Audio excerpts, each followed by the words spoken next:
En odiechieng' machielo mabende Kanyero migoma koro chal mar kor lwasi chak golo milome ni gikodira ni endie koth mapek pod biro medo kachwe e thoth gwenge ma pacho kendi ka bende giwacho ni wach mar koth machwe gi sani osekwako counties madirom 21 ma bende osebedo Kanyero koda midhiero mar pi oula mane kinde nero mabende e gweng' ma Kobala Karachuonyo. En wach nero kata midhiero mabende jodak kalie gi kinde machalo koda mendi kinyiso ji mondo bed motang' chakre odiechieng' ma kawuono nyaka wuok tich ewi wach nero mar oula. Koma bende piny owacho ng'iyane yore kata giketo chenro maka kod kacha kaka ginyalo kelo jo Kenya pacho ka mar Kanyero mabende lwenyo dino nigi e pinje mag Warabu. Mage kin mamoko wang'iyo ni e weche manyien mag ang'ich welo kata kamano magi emawamiyo pek.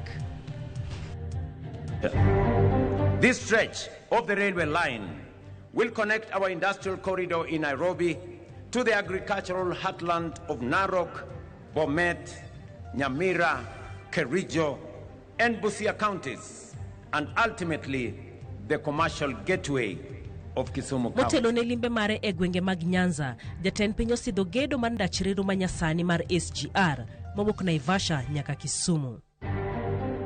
Preparations are in top gear.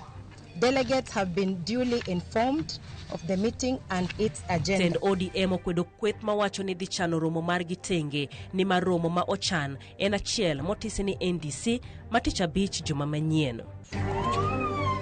Pidara pile ka pile kata tanya tuo kendan gi malaria nikech pi mayoro seche te. E kanisa ni an gi dhano 57 ma ninde kanisa ka. Jokor chal mar lwasi onyiso jopiny obed motangi koth mapek madhi chwe e yodirani. Kasani midhiero mar koth bende pod neno e gwenge ma Kobala Karachuonyo.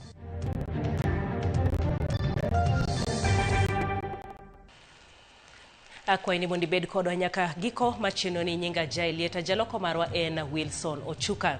Jatend piny William Ruto sidha yanga gedo mar ndach gach reru kata SGR mabiro wuok Naivasha kadhi Kisumu kapok ochopo nyaka Malaba kendo donjo Uganda. Gedo no ibiro sir kod agulu mar dongruok ka en mano ma jatend piny wacho ni dhi loko kit dongruok kod uchumi mar gwenge ma odhi kalie. Jafwambo marwa Walter Nyambaga nigi lerno. Kaunose County Manarok, jatend piny William Ruto sidha yanga gedo mar ndach gach okolo manyasani SGR mawuok Naivasha kochomo Kisumu kendo muomo piny nyaka piny libamba ma Uganda. Gedo ma idhi ta kod kambi mar China midendo ni China Communications Constructions Company. Hii reli itatusaidia katika kusafirisha mali ambayo tuko nayo hapa Narok, kikiwemo counties zile zingine zote. Hapa tuko na ngano, hapa tuko na mahindi, hapa tuko na maziwa, hapa tuko na wanyama wetu. From the outset, however, we were clear that for the SGR to unlock its full potential and economic value, it would have to extend beyond Narok. Ma timore kangeso, jatend piny bende dhi sidho gedo mar gach okolo mawuok Kisumu nyaka Malaba. Gedo mochiero chenro mane ongunyore piny higni 6 mokalo kendo pesa midhi sir godo gedo no ogurore agulu mar dongruok. Demand for efficient transport is rising rapidly. Transport cargo from the port of Mombasa reached 7.37 million tons in just 6 months of 2025, with nearly 70% of that cargo destined for Uganda. Yet today, cargo still takes up to 80 hours from Mombasa to Malaba and over 100 hours to Kampala. A slow transport corridor, ladies and gentlemen, inevitably loses business and weakens our competitiveness as a nation. Gedo makama osir kod jotelo malero ni biro bugo yuto kod uchumi makare ne Uganda. Na tena uimarishe uchumi wa taifa letu la Kenya. Na project hii ambayo sasa inavuta reli kutoka Suswa iende hadi Kisumu na hatimaye kule Malaba ishikane na Uganda ni mradi wa manufaa sana kwa wakaaji wa eneo hii ya East Africa. The Naivasha Kisumu Malaba SGR will extend modern railway infrastructure to Kisumu on the shores of Lake Victoria and onward to Malaba at the Kenya-Uganda border. This extension will complete a vital segment of the Northern Corridor and significantly enhance regional connectivity. Hii maneno tumefanya hapo ya SGR ni kama ni vile tu labda tuifahamu mzuri. This is a transformative project ambayo itabadilisha maisha ya watu wa Narok na Kenya kwa ujumla. Hii reli itatuwezesha kuweka ngano, mahindi, viazi kupeleka Mombasa, na kama bei iko kidogo tutapeleka ng'ambo. E kindeno jotelo mane oteno jatend piny osoko wang' kweth maketo sirikal tesre e wi keto jatend piny kod liet e kinde ma otiyo ne jo Kenya. Wewe tuachie hii watu, tufundishe hao adabu. Sisi we know these people, we know they are thugs. Na najua kweli ni ile utu saa zingine unakasirika sana. Lakini waachie wale watu ambao watakasirika na wamalize. Wale watu wa matusi hao utuachie. Kama wanataka kukufanya agenda, sisi ndio tutawafanya wao na wao wakuwe agenda ya Wakenya. Walter Nyambaga, Ramogi TV. Pod kotenro gi mano en kambi mar Kenya Railways osingo ne oganda ni gedo mar ndach reru ma SGR dhi kelo ber ne oganda ka otieke, ni maro dhi kelo yot e nengo wuoth kendo biro miyo jowuoth bende chopo wuodhegi mapiyo. Reru no mawuok Naivasha ka dhi Kisumu dhi bedo mar kilomita 264 kod kilomita 8 ma odhi barogo e dho wath ma Kisumu. Gavana ma Kisumu Anyang' Nyong'o bende opuoyo chenro makamano. En yor wuoth ma osebed ka irito gaming'a gi oganda mawuok e imbo mar Kenya. Bang' ringo kowuok Mombasa nyaka Nairobi, kendo nyaka sani Naivasha e bor ma koriw to romo kilomita 592. Gedo mar ndach reru mar SGR sani koro mako mach mawuok Naivasha kochomo Kisumu kapok ochwe nyaka Malaba. Gedo no mosidhi ayanga gi jatend piny Kenya William Ruto dhi chakore e Murtoto kendo ringo kuom kilomita 264 nyaka Kisumu. Kae Kisumu kanyo bende odhi baro gi dho wath ma Kisumu Port modhi ringe kendo kuom kilomita 8.7. Ndach reru no dhi ng'ado counties ma Narok, Bomet, Nyamira, Kericho kapok ochopo Kisumu. Odhi bedo kod stesen achiel maduong' mar jowuoth motisi ni Kisumu Terminus kod stesende mamoko madito madhi bedo Narok, Mulot, Bomet, Sotik, Sondu kod Ahero. Bende odhi bedo kod stesende matindo moko 17 modhi kale kaka Murtoto, Narok West, Ololunga, Ikonge, Asao, Kapsarok, Ahero, South kod East Kolwa e kind mamoko. Odhi bedo bende gi kar loro kod kaw osike mapek e stesen mantiere Kisumu West. Tielo machielo mar gedo madhi ringo kowuok Kisumu nyaka Malaba motisi ni Phase 2C dhi bedo gi bor mar kilomita 107 koluwo counties ma Kisumu, Siaya, Vihiga, Kakamega, Bungoma kod Busia. Odhi bedo gi stesen machielo maduong' mar jowuoth kod osike e boma ma Malaba. Stesende mage madito dhi bedo Yala kod Mumias, kata stesende matindo ma odhi kale gin 6 magin Kisian West, Ramula, Yala, Musanda, Manyulia kod Amukura. Gavana ma Kisumu Profesa Anyang' Nyong'o opuoyo gedo mar ndach reru no mar SGR ko wacho ni odhi kelo ber ne oganda. Wang'eyo ni tich makelo rais kama otegno ahinya en mondo oket mar gero reru miluongo ni standard gauge railway mabiro wuok Narok to chopo Kisumu. To wang'eyo ni standard gauge railway kendo sirikal oseloso bura mpango maber ahinya biro dhi nyaka Malaba e bodwa gi Uganda.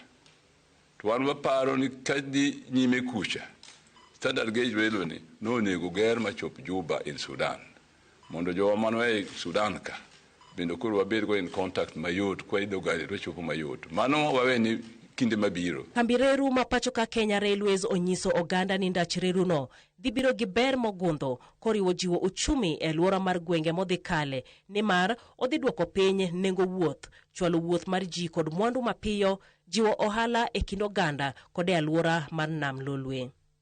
Bende inene kako okang' madhi nyuolo tije ne oganda kendo yawo yor yuto ne jogo madhi bedo e thuolo maber matiyo kaka weg orak, jochwal mwandu, contractors e kind mamoko. Kenya Railways bende wacho ni chenro no itimo ka okalo e yo mar dewo alwora kendo odhi konyo e jiwo yore mag rito alwora.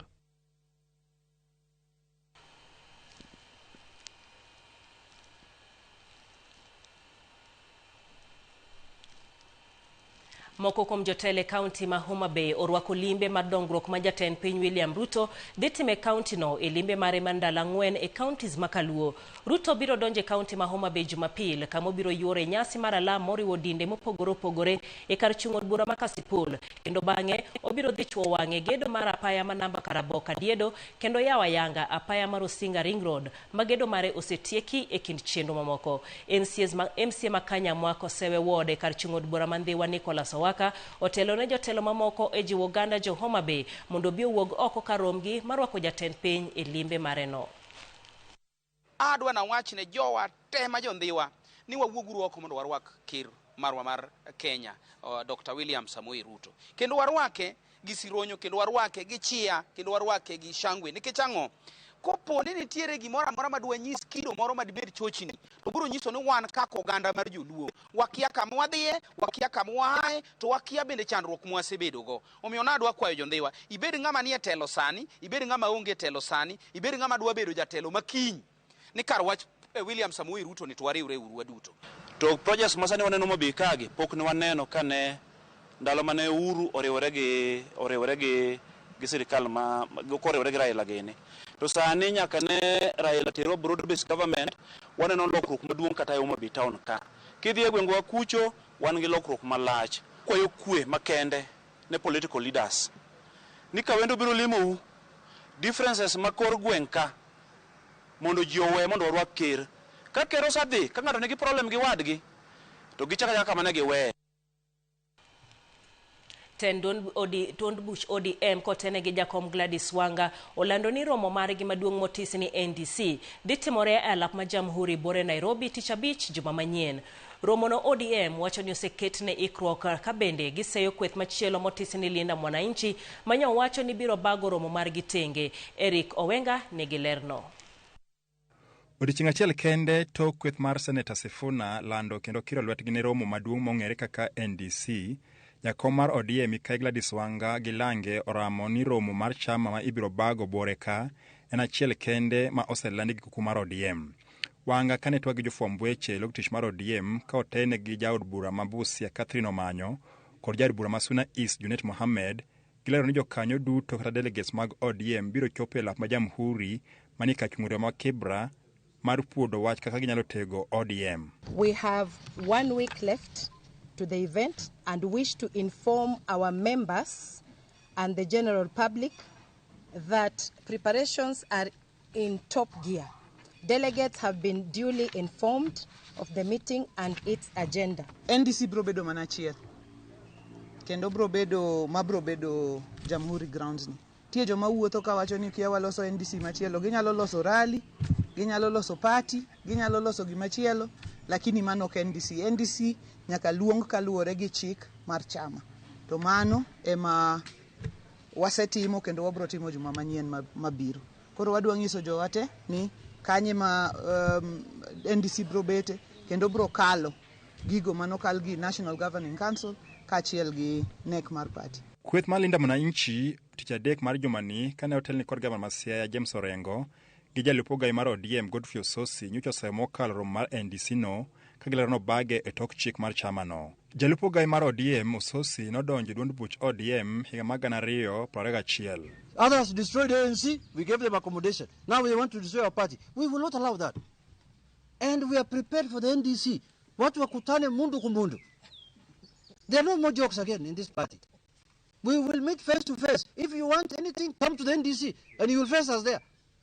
Nobody says coward here. This is a plot, and we said it a long time ago, to create confusion, to create sideshows, to confuse our members. But luckily, our members are very clear on where we are going as a party. Kweth mar ODM motele gi Laktar Oburu Ginga gi sani dhi nyime gi tiyo machiegni gi piny owacho mar Kenya Kwanza motele gi jatend piny William Ruto, okang' ma osebedo ka muoro i jotelo mag ODM makwedo chenro makamano. Tend ODM kata kamano oramo ni ODM ok bi barre kata nade. ODM ok nyal barore dier. Osot si ng'at achiel ok nyal wacho ni ODM obarore diere kata ka gin ji ariyo. Omiyo kok gidwa biro to tiende ni giluor. Ne giwacho ni waluong NDC, kwase koro waseluongo NDC, koro gidagi biro NDC. When 3-4 members dissent, you cannot say that the party is in problem, the party is in chaos. Only 3 people. Only 3-4 people. And we are a party of 109 members of parliament. And only 4 people, when you cover their press conference, you say, oh, the party is in disarray. First, you are being very unfair to the party. Gima koro irito neno ni to ere kaka jotelo mag duond buch ODM biro bedo kod romo ariyo tich abich mabiro, pono ni kweth mar Sifuna mar Linda Mwananchi bende oloso rombgi. E seche makoro ng'wana juma achiel kende duond bura mar ODM bago romo galamoro mobokelo jokanyo duto ma ok kaunti 47 ma pacho ka. Kuku mar duond bura wacho ni giikre mano ni romo no ochopo kare, romo bende ibiro bag e kar romo Jamhuri Park, Nairobi ka. Eric Owenga, Ramogi TV, Nairobi. Board mar osiptal maduong' ma Nairobi Hospital kotelnegi kod jakom margi Basli Onyambu okoni chenro mar thieth dhi nyime kaka pile kar thiethno kata obedo ni weche mag ywaruok osebedo ka landore e wi osiptandno. Kaka Judith Omondi lero, boardno obedo mabor kod lakteche 5 magikoni ne olimo jatend piny William Ruto kendo tero report magiwacho ne oracho nying osiptandno. E kinde ma ywaruok e wi telo mar kar thieth ma Nairobi Hospital pod medo landore, board mar kar thiethno owuok oko mar yango ni lwenyno komulo kata matin thieth ne jotuo malimo kar thiethno. E twak ma otelie kod jakom mar boardno Basli Onyambu gikoni onge ng'ikruok mar thieth ma oseneno kendo kata kaluwore gi omenda mane giloso e kind higa 2024-2025 mane en bilion 12 nenore ayanga ni kar thiethno ni kod nyalo mar chiwo thieth, chulo gope kendo hola milando ni gin miriambo ma ihodo e kar thiethno ka achiel kod ne bod matiyo. The hospital is stable, just like the chairman has said. Our clinical teams remain on duty and patient services have not been disrupted or suspended. Management remains focused on patient care, service delivery, financial stabilization and long-term institutional growth. We have had a few disruptions in the operations of the hospital, but we are recovering. And we have recovered, let me say, because in January we posted profits, our surplus, let me say we don't have profits, and in February we did post a surplus also. E twak mar bod ni, bende gimulo ywaruok mar telo ma osebedo kaneno, gikoni ma ywaruok ma osebedo kuom higni 10 kendo ok nyien, ka kweth mar lakteche manyicha oromo kod jatend piny, giseyo kendo gikoni lando aluny ma onge adieri. The doctors went to see our patron to give misleading information, for your information, because the information they took to the patron is misleading and does not represent the current status of the hospital. They should have followed that clearly stated structure to bring their grievances to the board. And if we continue without disruption in this trajectory, with the board that we have now, for sure, including those legacy governance issues that we have, we will resolve them. And we'll be able to deliver to the nation a hospital that is functional without much disruption. Motelo ne wuok oko mar bod ni, jotelo ma opogore kama oriwo jatend piny William Ruto, jatend jotije piny owacho Felix Kosgei, kaachiel kod jatend migawo mar thieth Aden Duale, ne omule okenge ma opogore ka Duale ne oketore mabor kod mibadhi mar donjore e telo mar osiptandno. Neither the President nor the Minister for Health nor any government official has any interest. Our interest is only one. How do we preserve the first-class national and regional health facility that is in our country? Moko kuom directors mag osiptandno, kama oriwo Dr. Job Obwaka, Chris Bichange, Samson Buthia kod Valeria Kinyigaya, ne ochwal e nyim doho wuok tich kitudogi kod mibadhi e kind buche mamoko, buche mane gikwedo kapok owegi thuolo kod rambun mar milion 5. Judith Omondi, Ramogi TV. Ng'at achiel owito ngimane masira mar bath od orofa ma wiye nyoluar e Westlands e boma ma Nairobi kapod igero kendo weyo jomoko kod hinyruok maricho. E ote margi ten county ma Nairobi olero ni gedo mar odno yande osechungi kaluwore koda wuongo rem luwo chike makare mag gedo mar orofa. Gilero ni nonro pod dhi nyime e wi masirano kendo jogo moyud kod ketho ibiro kawnegi ondamo mager mar chik.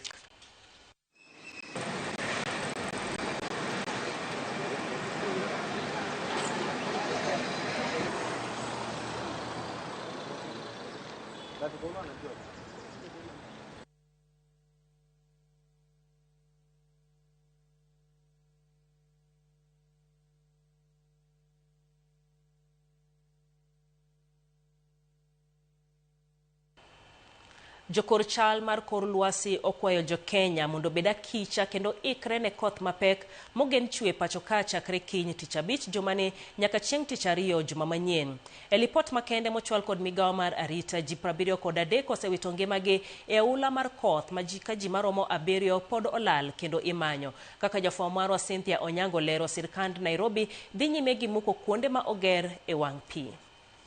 Kaluwore gi pek mar koth masani medo chwe pacho ka, jokor kor lwasi ochiwo milome makende ne jo Kenya mondo ket ikruok makare kendo beda kicha ne oula manyalo biro, ni mar rameny margi onyiso ni koth dhi chwe maduong' moko kuom gwenge ma pacho ka e kind tich abich jumani nyaka tich ariyo juma manyien. Kodhno bende oyangi ni biro medo chwe gwenge mag Nam Lolwe, Hoho mar Okak, Masawa kaachiel kod kaunti ma Nairobi. Kodhni igeno ni dhi bedo mang'eny ahinya e kauntis kaka Turkana, Samburu, Migori, Nyamira, Bungoma, Busia, Kakamega, Vihiga, West Pokot, Baringo, Elgeyo Marakwet, Trans Nzoia, Nandi, Uasin Gishu, Nakuru, Siaya, Kisumu, Homa Bay, Kisii, Kericho, Bomet kaachiel kod Kiambu. Migawo mar arita bende olero ni nyaka gie sani ji 73 osewito ngimagi kaluwore kod midhiero mag koth machwe pacho ka, kendo ji 7 pod olal imanyo ndachgi. Lipodno bende oyango ni ji maromo 68,765 osedar e miechgi, ka mamoko 66,568 oseyudo midhiero mopogore opogore. Kaluwore kod midhiero mikelo kod koth mapek mosehinyo gwenge pacho ka, bad migawo mar arita osechwalo jolweny, obila mag lo motuo, obila marito nam, apisas mag sirikal mong'ere kaka ngao, apisas mag counties, midusa, apisas mag Kenya Red Cross kaachiel kod apisas mag Kenya Power mondo konye reso oganda madipo ka oyudo midhiero e kinde ma koth chwe pacho ka.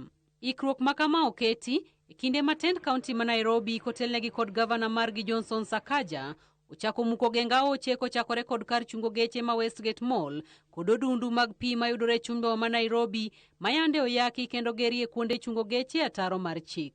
Olero ni ot moro amora moger kuonde ma chik ok opuodho ibiro muki te kaunti ma Nairobi kendo weg utego ok bi chul kod sirikal kaluwore ni ne gibuono chik. In fact, this work must be done at their cost. We need to charge them for a lot of this work. Tukienda hapa kwa wenzetu Oshwan, wanajua mto inapita chini hapo. We will sit with them and say, okay, lazima labda tuchukue line moja, but we will charge them for that work. Because why should I use pesa yenu?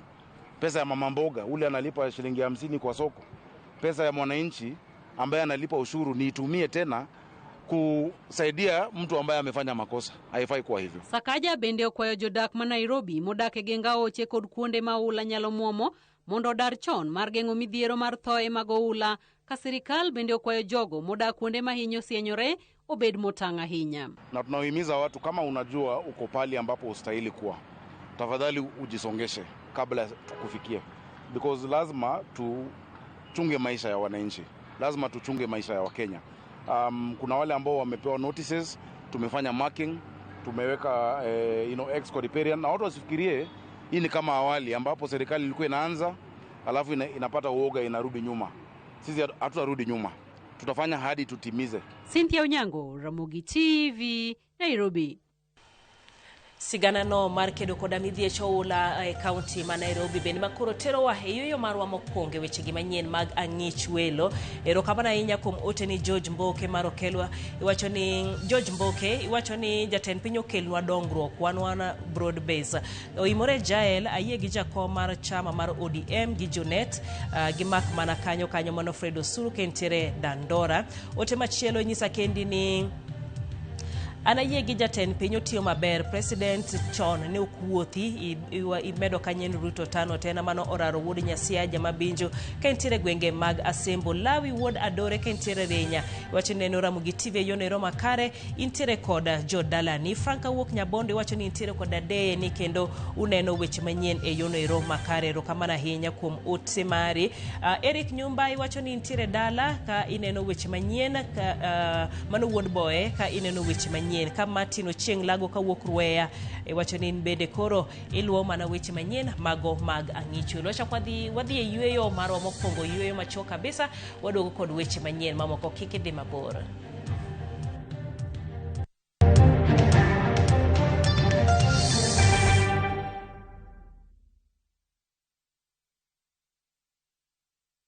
Imagine this, just the sound of waves and your children's laughter carried by the ocean breeze.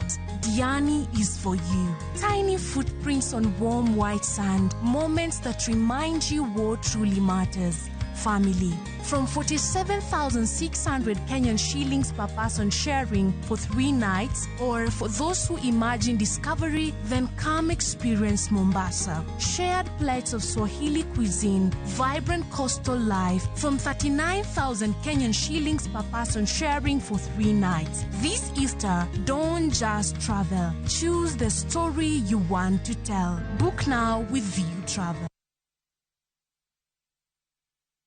Kao thuolo mwachiwoni mondo inyiew mabedewa e nengo moluar. Ok mano kende, ibiro mabedewa e nengo moluar mokalo kanyo ka ibiro ikawe in iwuon e kambi maro mar Royal Babati Factory Limited. Corrugated and box profile yudo nengo mar $353 kende kuom mita ka mita. Brick tile kod Roman tile yudo nengo mar $370 kende kuom mita ka mita. Chenro mar kilo mabete menyiew kodwa nyaka ma intie dono mongi chudo moro amora bende nitiere. To ka ibiro ikawe in iwuon tibo kugo mendo mathuth. Kendo ibo yudo mabati ma inyiew kodwa e busi ariyo kende.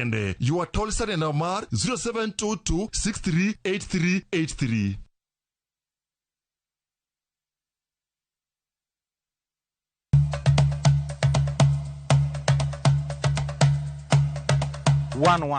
Chenro malero kitwa gi timbewa kod puonjo dholuo. Sani upuza ni uluongo na mabuda. Koro mwan mabuda ni girieko mwan koro mathin ma koro maru ng'engno.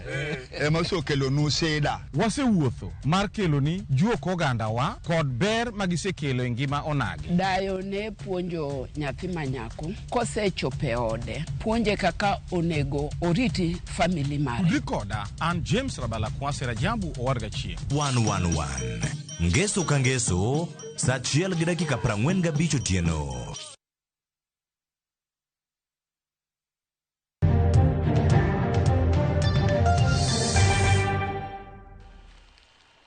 Machiegni kendo koth poden midhiero ne familia ma Heumia Beach mane pio ula odaro e mieregi e sub location ma Kobala e kar chung'od buro ma Karachuonyo County ma Homa Bay mayuago ngaji kod tuoche magiwacho ni himogi e kunde magi jote. Jafom marwa Alia Beach nitiere gi lerno.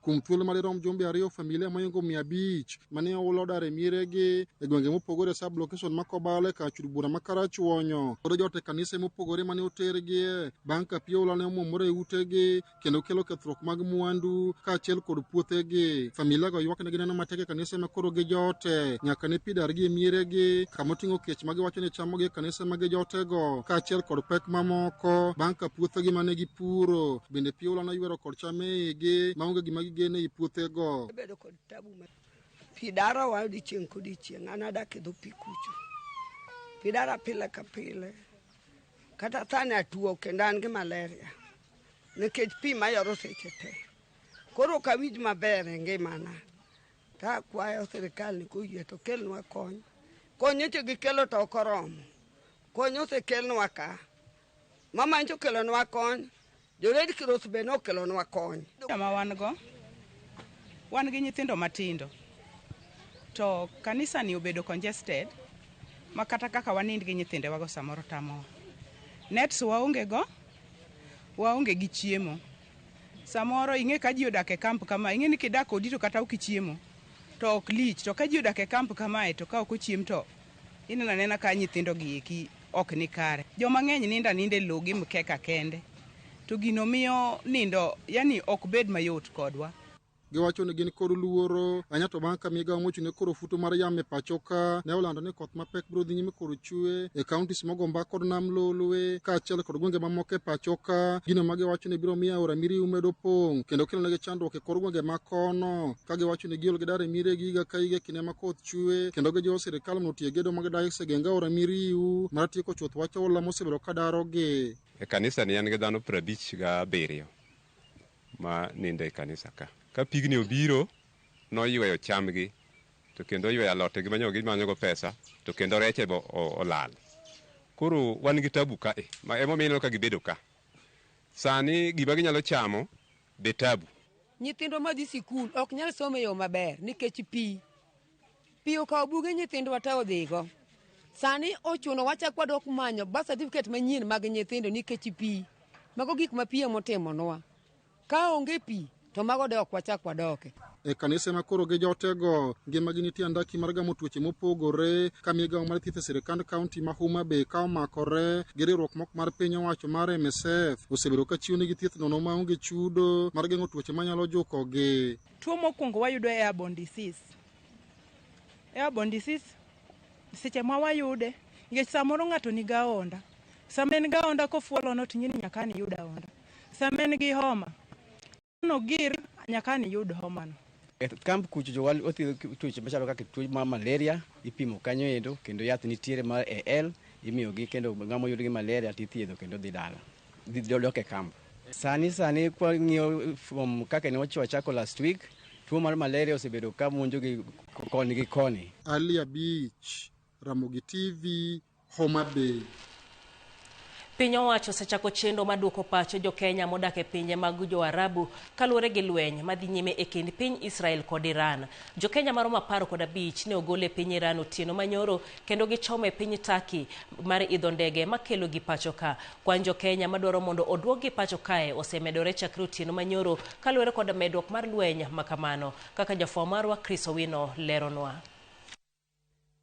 Medruok mar lweny e kind piny Israel kod Iran miyo thoth jo Kenya modak e pinje mag jo Arabu wich bar okang' ma omiyo bad migawo mochung' ne weche ma ok ochako chenro mar duoko jo Kenya pacho kae. E tielo mokwongo mar chenro no, jo Kenya maromo 15 ne osegol kowuok e piny Iran otieno manyoro kendo igeno ni gidhi chopo e piny Turkey kawuono mar idho ndege maduoko gi pacho kae.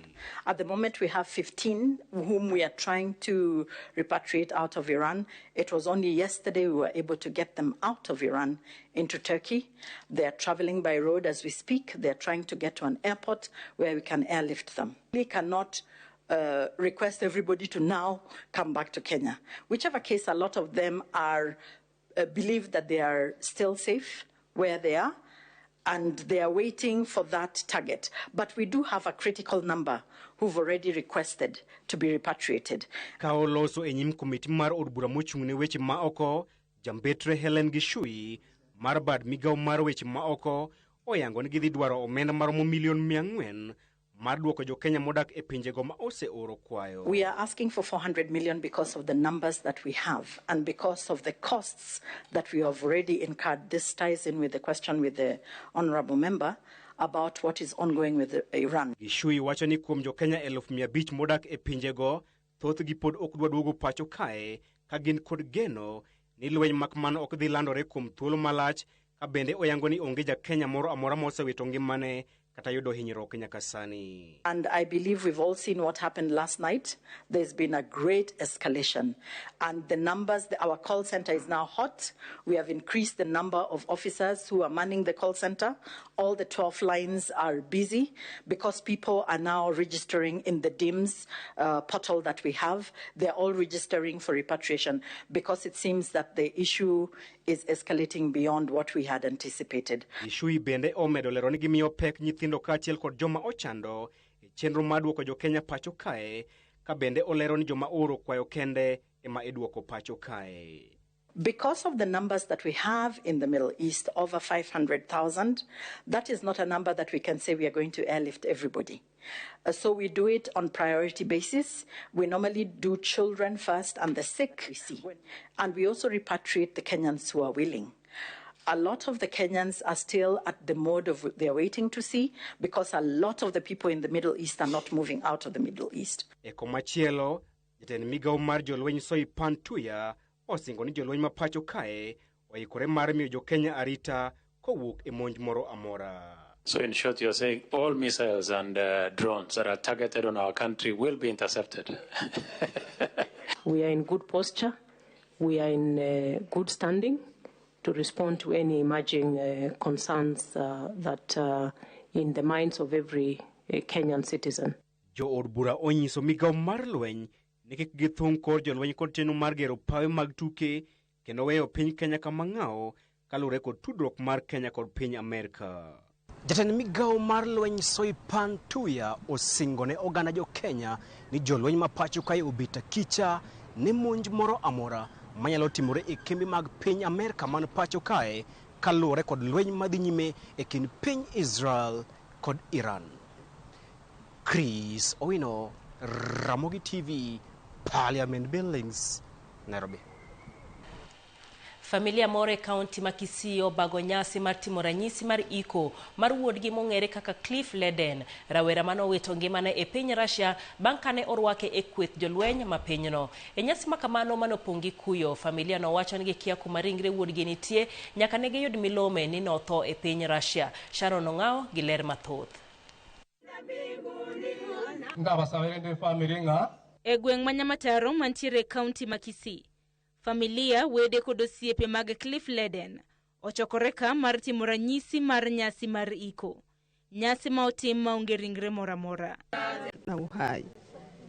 Mimi sina nguvu yaani sina chochote. Nimewachia mtoto mchanga. Nitamlinda vipi? Naomba kwa serikali watangulizi. Naomba mnisaidie mtoto wangu arudi. Mimi ni mama yake.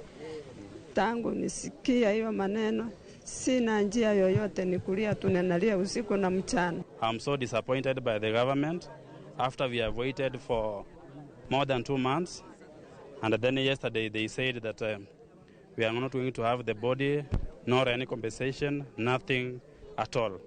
So this person, he died in vain. So we are appealing to the government of His Excellency William Samoei Ruto, please look into this so that at least his family, more especially the kids he has left behind, the wife, wapate something. Sasa serikali kile itatusaidia ni kama familia, kuna watoto wake hapa, kuna mke wake, mamake. Ne wuon gi mong'ere kaka Christopher Ndege oyango ni ting' ma wuode wene pek. Ameniwachia bibi yake na watoto wachanga. Sasa naomba serikali njia yoyote. Mimi pia nimeseeka, sina sahi mahali mengi nitafanya. Nimeseeka, sina nguvu, nitaenda kutafutia watoto yake. Serikali wana njia gani itaweza kunisaidia, saidia na watoto yake. Ma en familia marario makoro bago nyasi mar kopo mogik maonge ringre joherage. Bang' familia mar Clinton Nyapara mawuok e gweng' ma Bonchari bende nopidho yien kaka ranyisi mar kowo wuodgi. Sharon Ong'ao, Ramogi TV. Piny Kenya ikore ne bago romo magalamoro chakre wuok tich juma manyien. Mano mar somo paro e wi yore mag tieko thoe mag mine kod nyithindo matindo e kinde nyuol. Koloso gi jofwambo, apisa motelo ne weche mag nyodo e migawo mar thieth lero ni kata obedo ni Kenya osetemo thiro thoe mabiro seche mag nyuol, kwan mine gi nyithindo mawito ngimagi pacho ka pod ni malo ahinya. Sifus Okinda nigi ler. Kalure kod lipot mar kwan oganda manotime pacho ka higa mar 2019, mine kod nyiri maromo 5,000 wito ngimagi higa ka higa kalure kod midhiero mabiro e kinde mag pek kata kinde mag nyuol. Kamano bende nyithindo ma korka onyuol maromo 30,000 wito ngimagi higa ka higa.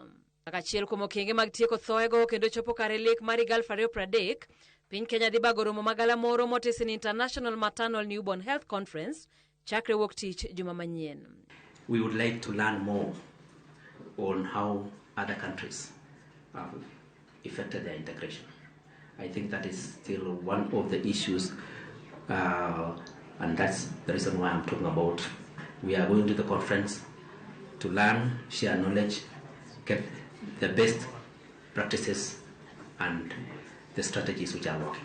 Romono madhi kelo kanyakla jolony mag science e weche mag nyodo mawuok e pinje 100 mopogore biro konyo pinje nonore e wi okenge mag gisegoyo e wi duoko piny midhiero mabiro e kinde nyodo kod okenge monego go e tieko chutho thoe makamago. From 1993 we have been the maternal newborn deaths have been coming down until somewhere like 2016 we have mentioned, and it has stagnated for now the last 10 years.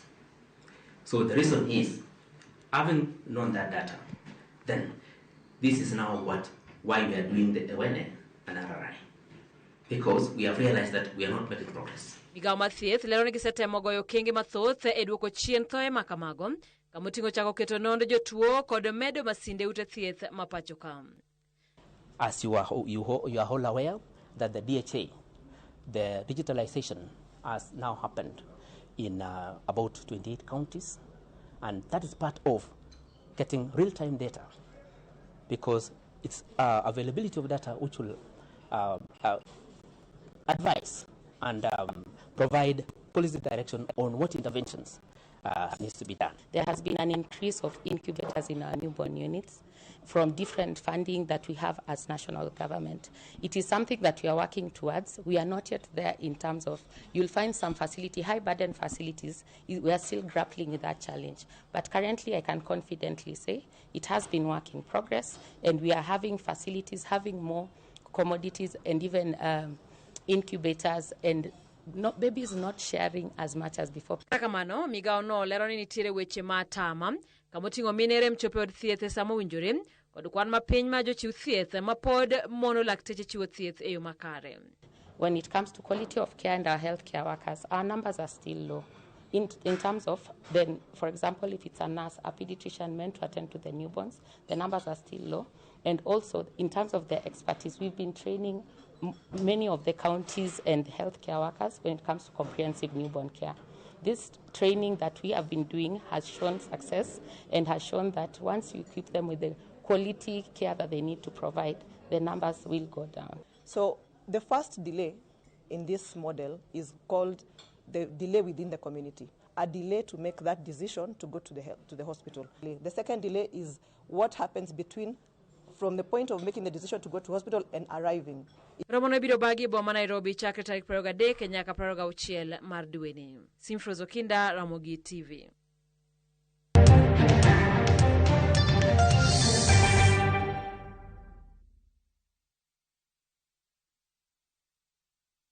One day, while teaching an oral healthcare class, I saw a little boy who kept covering his mouth. It turns out he had lost some of his teeth and felt embarrassed. But as a hygienist, a child's smile means everything to me. That's why Colgate Maximum Cavity Protection unlocks 24-hour cavity defense, a formula boosted with calcium for lifelong smiles. Every child has the right to smile, and a beautiful smile is a healthy smile. Colgate, #1 oral care brand in the world.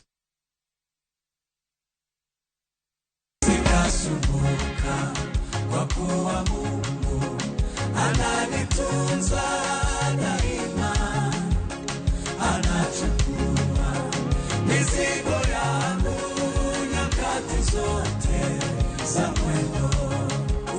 Sijaipona nyingine siku.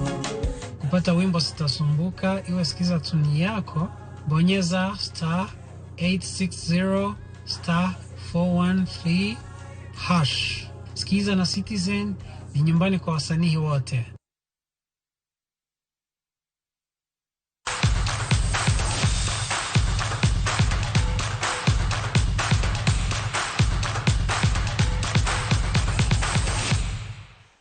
Machigni pau tuke moko kuom jokanyo mag FKF bade masuba North County ma Homa Bay kod jokanyo sekta matuke alworano olando lokruok e telo mar FKF ka giywak ni jogo mosebedo ofis ojwang'o tijegi kendo ne owere gi weche mag tuke.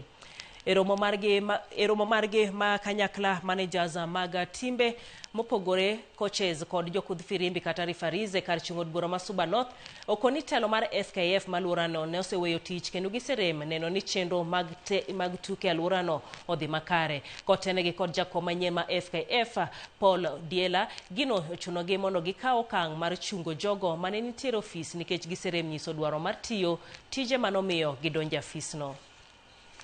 Jok mogolo ofis gi ok wagologi magi jok mane oseweyo ofis. Noyierwa kodgi ofis higa 2016 higa 2018 jogi nowe tije. Kaka wang'eyo chik mar Kenya higa 2020 ne otim yiero jogi ne onge.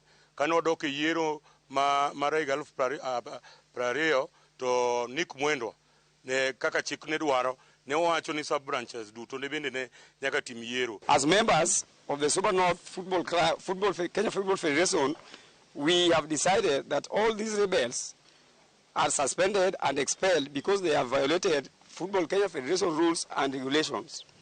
Number two, we've decided that all the team managers attended the legal meetings must show cause why they attended unauthorized meetings and done illegal elections. Aneno ni jok ma osebet mopogore mosebet kaluongowa e buche moko mondo riembi nikech chik ok oyienegi mondo gibed kodwa nikech gin jok maketho tuke mag nyithindo. To gidwa kelonwa, giwachonwa ni gidwa train referees, while the referees kata mana igi kanyo. Ata referees mana igi kanyo wuon ema pod ok nyalo officiate mpira marum. Koro kaka gidwa train nwa referees moko ma officiate mpiche mwabro neno, gibro duokonwa football piny. Mano yiero mancho bedo oko mar chik to kendo wakwedo okang' mamalo ahinya. Uni wan kaka referees ok wabire. Riwruok matayo tuke mag tennis pacho kamano Tennis Kenya kod mano matayo tuke go e piny France, mano French Tennis Federation, odonje winjruok matiyo kanyakla ka winjruok makamano igeno ni dhi yawo yore ne jotuk tennis mapacho ka e pinje ma oko. Winjruokno dhi miyo jotuk tennis mapacho ka thuolo mar timo orako e kuonde ikruok manyasani e pinje ma oko kendo yudo thuolo mar tugo tuke tennis e pinje go. Jopuonj mag tuke tennis kod jotend tuke go mapacho ka bende dhi yudo thuolo mar tiegruok makare e kuonde tiegruok madongo dongo.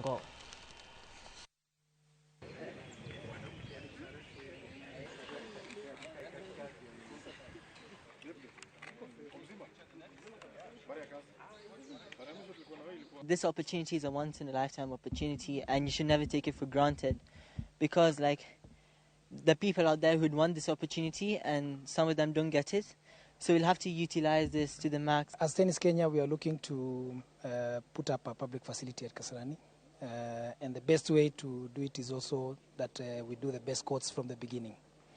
As much as in the medium term, we'll start with private clubs, which they have hosted us for almost 100 years, so we can't say that they have not done a good job. They have done a good job so far. So looking into the future, we need to do our own public courts, and when we will be doing them, we will start doing them the right way from the first time.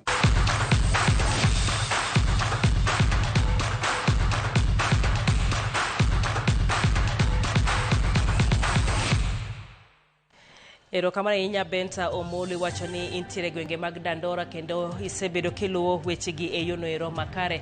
Wang' walore gi kanyo wachako rad kendo saa 3 otieno mabende kaka pile wabedo koda chenro marwa mar mine wacho wamedo dhialo mine matimo gik mopogore opogore pacho kendi ahinya e gwenge makaluo. Kawuono wendo marwa en jandiko mar buk moro mowuoyo wi Gor Mahia Mang'o Jokogalo Raila Amolo Odinga e kind chenro mamoko mago maga pacho kwa wabotwa kode e mine wacho kochopo saa 3 mar otieno. Nyinga Jailieta Jaloko mar osebedo Wilson Ochuka.